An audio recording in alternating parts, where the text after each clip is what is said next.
Oi gente, tudo bem? Aqui quem fala é a Agatha deste canal. Eu vou explicar pra vocês um pouquinho de como vai ser o vídeo de hoje. Eu vejo em bastantes plataformas o pessoal falando que eu não consigo achar o artefato certo pro meu personagem. Eu quero saber o que esse tal artefato faz. Então, eu vou explicar pra vocês. Se vocês tiverem alguma coisa a falar sobre alguma dica a mais, comente nos comentários. Então, acabando o vídeo, vai no comentário porque pode ter alguma dica nova lá. Então, vamos lá. Tem algumas coisas que a gente precisa saber antes de começar a colocar os artefatos nos nossos personagens. Como aprender a usar o bônus de dano.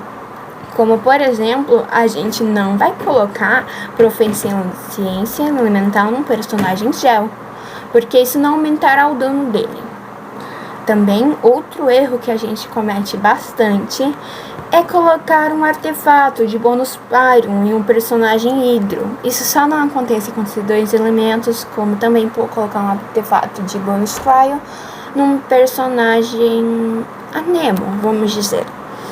Então, isso é bem chatinho de fazer, mas a gente tem que ler direitinho o atributo principal o que vai fazer, certo? Todo artefato tem sua descrição, então, sim, a gente vai ter que ler bastante para colocar os certos artefatos no nosso time.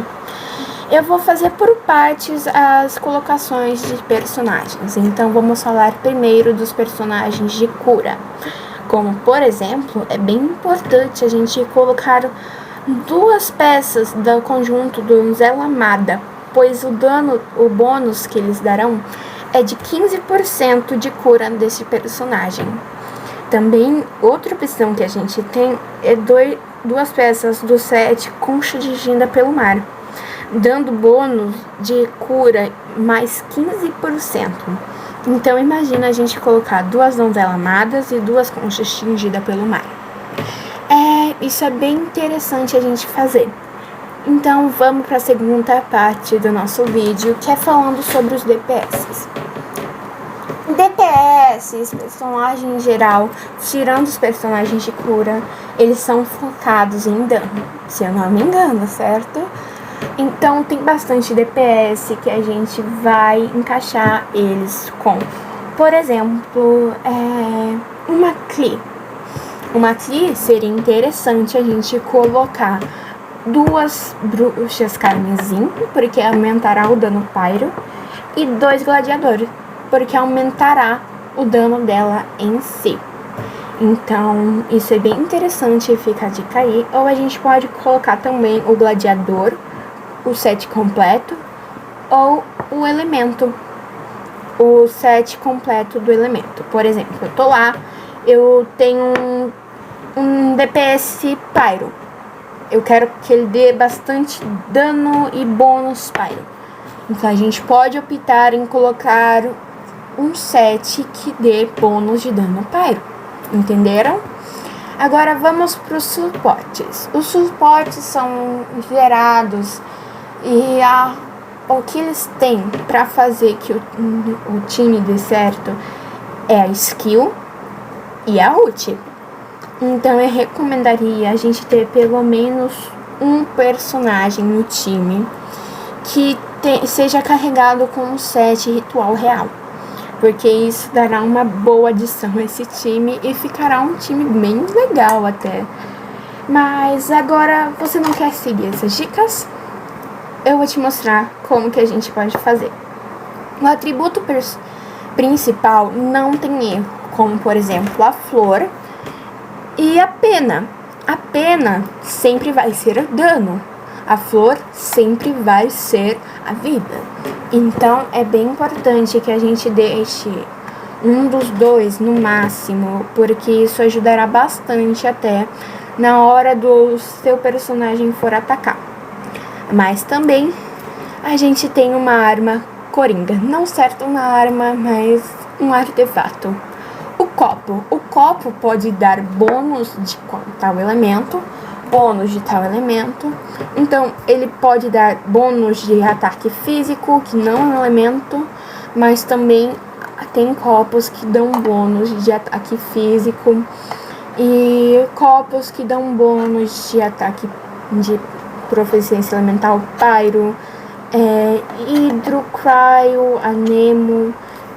E dentro eu não sei, porque eu não vi até agora nenhum set que dê certamente um bônus no dendro. Mas se vocês saberem o nome, pode colocar aqui nos comentários. Então, sabendo disso, o que eu posso fazer? A gente precisa procurar um artefato que se encaixe bem no seu personagem, certo? Como... deixa eu pensar. Já sei. Vamos lá. Eu tenho uma Yaka. Então, eu quero deixar essa Yaka forte. E também eu preciso que ela dê um dano cryo. Então, a gente pode buscar pelo Herói Invernal, que é um set que a gente consegue bem lá no comecinho uma peça dele. Mas depois que teve uma atualização que a gente consegue um par de tal artefato, completando, acendendo o nível dele. Eu não sei o nome dele, mas vai estar aqui na tela, tá bom?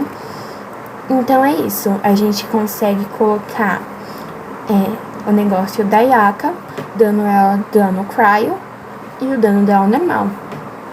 Mas uma coisa que o pessoal fica... Nossa, o que é isso? A famosa taxa crítica e o dano crítico. Uma coisa que bastante gente não entende e também é bem complexa de entender. Eu mesma fui descobrir agora que eu estava pesquisando sobre os artefatos. Mas vamos lá. Taxa crítica. Quanto mais taxa crítica que você tiver, mais vai ser o acerto de você dar o dano crítico. Então, você tem que ter taxa crítica e dano crítico no seu personagem. Porque um dos maiores e também tem os que ganham a proficiência elemental na sua ascensão e taxa crítica. Então, são um dos maiores DPS do Genshin. Então, a gente pode falar que proficiência elemental, ou seja, dano elemental, taxa crítica e dano crítico sejam bem importantes nesta área de artefatos. Pegaram a dica? Então, esse foi o vídeo. Espero que vocês tenham gostado. Foi um vídeo simples, mas eu vou colocar aí mostrando tudo que eu falei. Então, fica aí a dica. Se quiser, repassa o vídeo de novo. Um beijo pra vocês e até o nosso próximo vídeo.